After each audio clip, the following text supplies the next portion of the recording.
ঈদের মাঠে নারীরা অংশগ্রহণ করতে পারবে না। আর জুমার মসজিদে জুমার নামাজ আর ঈদের নামাজ, আমরা যারা বিদেশে চাকরি করে এসেছি, আমরা মহিলারা ঈদের নামাজ পড়ার জন্য মাঠে যায়, ঠিক না?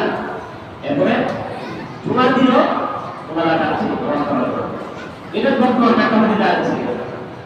আর ওই সময় রাসূল সাল্লাল্লাহু আলাইহি ওয়াসাল্লাম কেউ তাদের অনুমতি দিয়েছিলেন, সেই বুঝাতে আসে রাসূল বলেছেন লা তামনাউ নিসা আকু আল মাসাজিদ, যে মহিলাদেরকে মসজিদে যেতে বা নিষেধ করিও না, বাধা দিও না।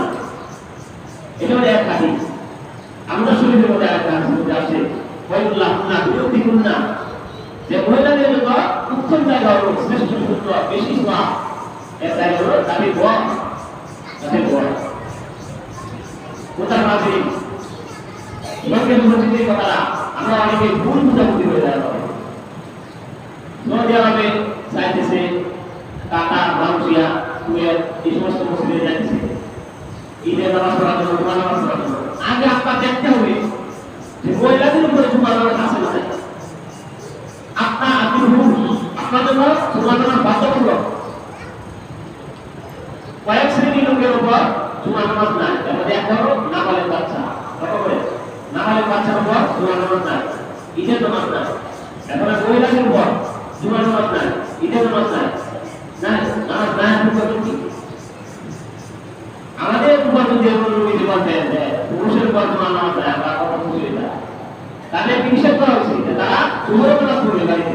আমরা শুধু নামাজ পড়ে রাখছি না, বাড়িতে জোহরের নামাজটা আমরা পড়ে দেব।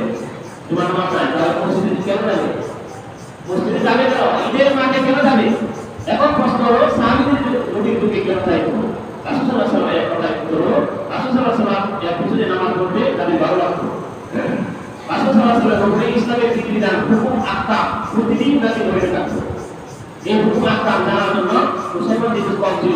এখন তো মিডিয়ার যুগ, আপনি মসজিদে না আসলে মহিলারা বসে বসে দেখতে পারবে যে রোজার মাসলা কি, নামাজের মাসলা কি আছে না। আমি রোজা রাখতে পারলাম না, এখন আমার মাসলাটা কি হবে মোবাইলে নেটে চার্জ চলে আসে।